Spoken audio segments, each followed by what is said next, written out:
Imagine viver numa masmorra escura, fria e suja. Você está acorrentado a sofrer torturas diárias da sua própria mente, remorso, ódio, ansiedade e uma amargura que corrói a sua alma. Agora, imagine que as chaves destas correntes estão na sua própria mão. Você tem o poder de abrir a porta e sair para a liberdade a qualquer momento, mas você recusa-se a fazê-lo. Prefere ficar na masmorra a sofrer, apenas para garantir que a pessoa que o feriu também seja punida pelo seu ódio.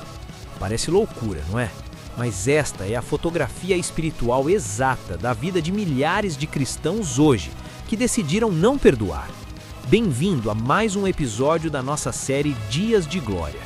Hoje nós vamos continuar a nossa jornada pelos Códigos de Cristo, explorando o 6º episódio da temporada. Nós vamos abrir o Evangelho de Mateus, capítulo 18, para descodificar uma das parábolas mais assustadoras e libertadoras de Jesus, a parábola do credor incompassível. Se você carrega uma mágoa antiga, se o nome de alguém faz o seu sangue ferver e você sente que a sua vida espiritual está bloqueada, preste muita atenção. Este código vai mostrar-lhe quem é o verdadeiro prisioneiro dessa história. A história começa com uma pergunta de Pedro. Senhor, até quantas vezes pecará meu irmão contra mim e eu lhe perdoarei? Até 7? Pedro achava que estava a ser super espiritual, mas Jesus quebra o protocolo religioso com o código da infinitude do perdão. Não te digo até 7, mas até 70 vezes 7. Jesus não estava a ensinar matemática. Estava dizendo que o perdão deve ser um estilo de vida e não um evento isolado com contagem limitada.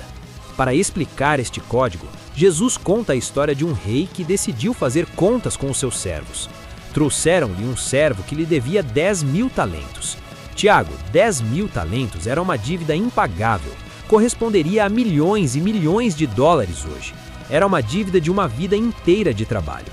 Como o servo não tinha como pagar, o rei ordenou que ele, a sua mulher e os seus filhos fossem vendidos como escravos para pagar a dívida.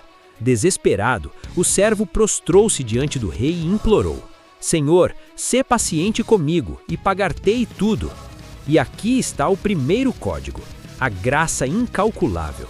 O versículo 27 diz que o rei, movido de íntima compaixão, soltou e perdoou-lhe a dívida.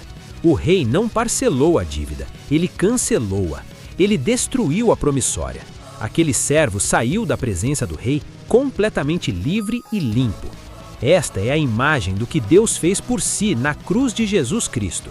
A sua dívida de pecado era impagável, mas o rei cancelou tudo. Mas a história tem uma reviravolta sombria. Aquele mesmo servo, saindo dali, encontrou um dos seus conservos que lhe devia 100 denários. 100 denários era o salário de 100 dias de trabalho. Era uma dívida real, mas era infinitamente menor do que a dívida que ele acabou de ser perdoado. O servo perdoado agarrou o colega pelo pescoço e sufocou-o, dizendo: Paga-me o que me deves.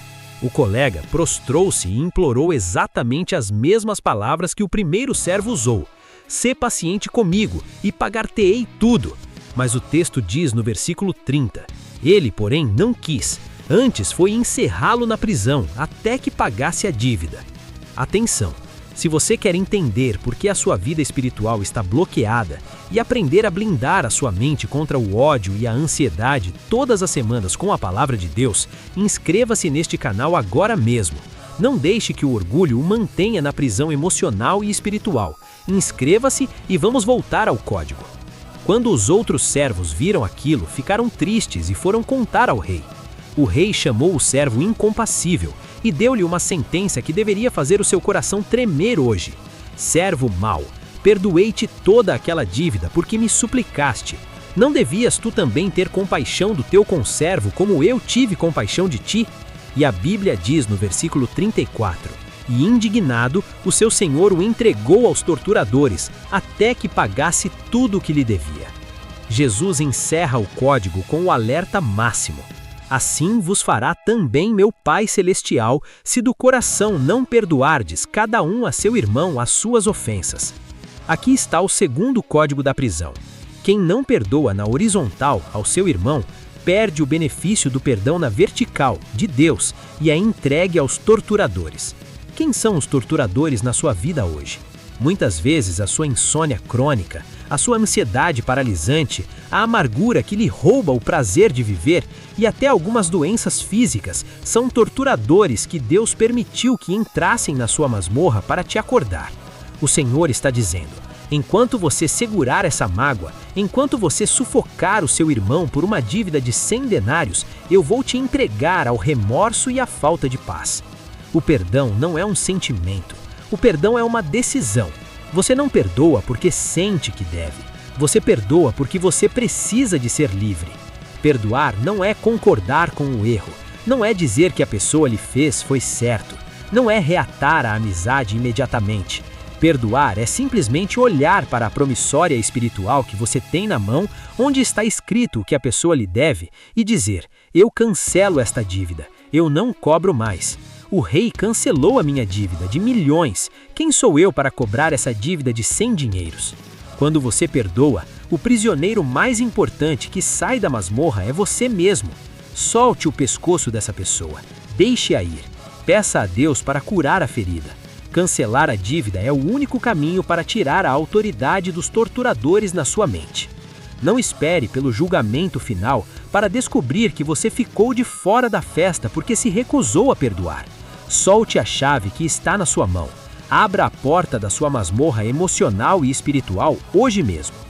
Se esta palavra confrontou o seu orgulho e o fez entender que você precisa de perdoar para ser livre, deixe o seu like neste vídeo como um sinal de humildade diante do rei. E declare com fé e determinação nos comentários, tomando a decisão que vai mudar o seu destino hoje. Senhor, eu cancelo todas as dívidas, eu decido perdoar.